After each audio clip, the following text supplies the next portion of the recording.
Yo, what's up, everyone? Today I'm going to tell you the story of how I accidentally became a cat owner.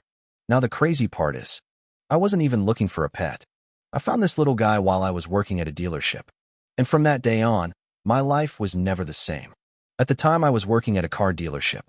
It was just a normal day. Cars coming in, customers walking around, everyone busy doing their thing. Nothing unusual, or so I thought. Then I started hearing this tiny little noise. Meow. At first I ignored it. Then I heard it again.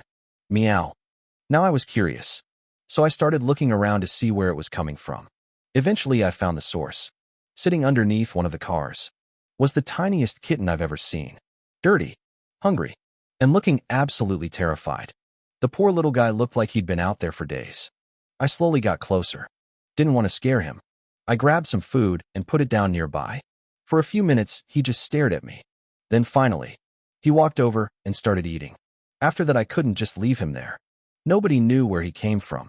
Nobody claimed him. And honestly, I'd already gotten attached. So after work, I picked him up and took him home. At first, he was nervous. He hid under furniture, jumped at every little sound. But after a few hours, he climbed onto my lap and fell asleep. That's when I knew. This cat had chosen me. Over the next few months, he got bigger. And that's when the trouble started. He attacked my shoelaces, knocked stuff off shelves, stole food when I wasn't looking, and somehow managed to wake me up every morning before my alarm. But no matter how annoying he could be, he was always there. Bad day, he'd sit next to me. Feeling stressed? He'd curl up on my lap. That tiny kitten I found at work had become my best friend.